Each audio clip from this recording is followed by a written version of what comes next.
So my name is David Lamb. I'm an adult endocrinologist and an associate professor of endocrinology, diabetes, and bone disease at the Icahn School of Medicine at Mount Sinai. Type 2 diabetes has been increasing in prevalence over the last few decades, and this is true whether you're in New York City, New York State, nationally, or even internationally. And probably the biggest driver of this increasing prevalence is the rising incidence of obesity. Type 2 diabetes can impact an individual's life in so many different ways, whether it's from the actual disease, the monitoring recommendations that clinicians give patients, or even the treatments that we prescribe. Those can all impact a person's life. And, from a disease perspective, symptoms of a high blood sugar or a low blood sugar can impact how the individual feels. The complications that arise from either long-term or not well-controlled diabetes, such as nerve issues, which we call neuropathy, kidney disease, or eye disease, can understandably really impact someone's life. The the treatment recommendations and the monitoring recommendations that clinicians provide, whether it's monitoring your blood sugars, getting lab work done, that can feel onerous and invasive in someone's life. And the treatments, the medications that we prescribe, some of them can have side effects or just be plain burdensome to take, whether it's once a day, twice a day, 3 times a day.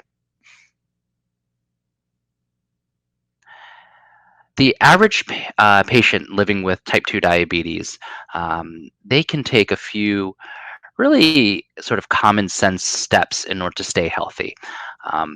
The first is they have to have regular care, regular follow up with their healthcare team.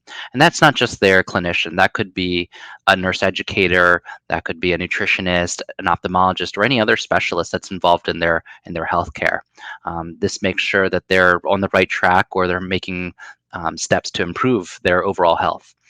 Um, from a medication standpoint, it's important for them to take medications as they're prescribed. And if there are any issues with taking it, whether cost or side effects, or they just don't like taking the medication, that's something that they should let their healthcare team know right away so that changes can be made. Getting regular physical activity and avoiding a sedentary lifestyle is also helpful.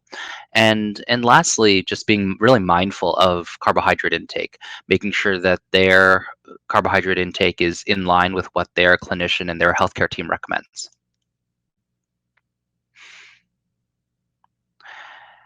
Individuals who are most at risk for developing type 2 diabetes are could be obese.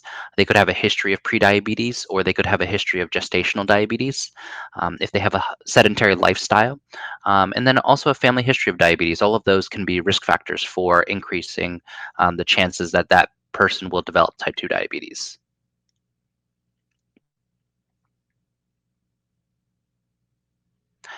As I mentioned earlier, the rising prevalence of diabetes is really closely linked with the rising prevalence of obesity. And so the link between obesity and type 2 diabetes is really still a matter of study, but the underlying the prevailing thought is that obesity leads to this state of inflammation in the body. And the fat cells, they release inflammatory chemicals.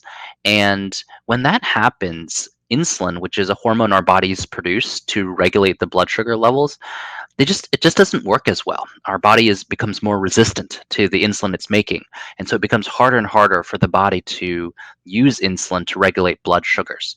And ultimately, when that system becomes so inefficient and the body just can't either produce enough insulin or produce it in a timely manner, the net result is that blood glucoses rise.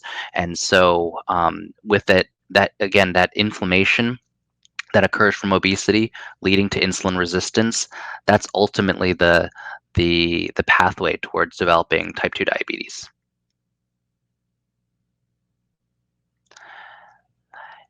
A lot of people have family members or loved ones that are living with diabetes, and there's just so much that a family member can do to help support that individual who's living with diabetes. I think the first thing is you just want to be present. You have to be open to hearing how that what that person living with diabetes needs from you, and what understanding what they're going through. And it may not be that you have to give them unsolicited advice about what you think they should be doing, but really being a sounding board and a person who can listen to hear how they're coping with their medical condition. And then I think also just being sensitive to their potential needs. And again, it's coming from um, you know talking to them, and if, let's say, they say, it's really hard when I go to parties and or family events, and all there is to eat are just carbohydrates, carbohydrates, carbohydrates. I find that really difficulty. Being sensitive to that, and helping facilitate the changes that they're trying to make. I often say that the diet that we recommend for patients living with diabetes, really everyone could be on that diet. It doesn't have to be just people living with diabetes.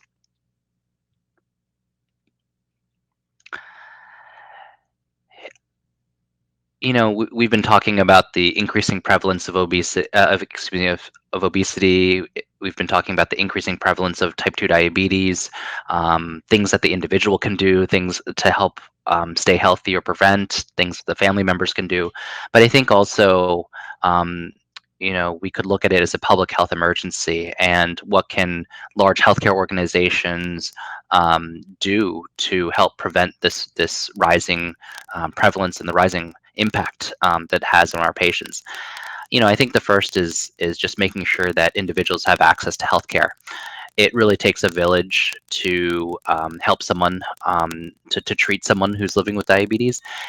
It might need dietitians, primary care physicians, endocrinologists, ophthalmologists, pharmacists. It could take a really big multidisciplinary team, and we just have to make sure that we do our best to make sure that patients have access to these team members, and especially those who are at the most risk.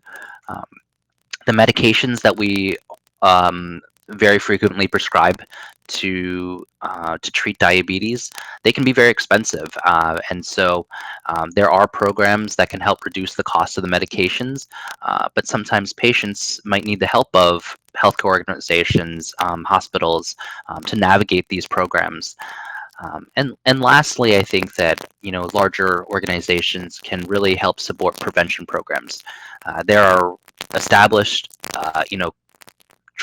research-proven diabetes prevention programs that really focus on weight loss, and they've been shown to help reduce the progression from pre-diabetes to diabetes. So I think that large organizations can help support these programs to make an impact on those who are at risk.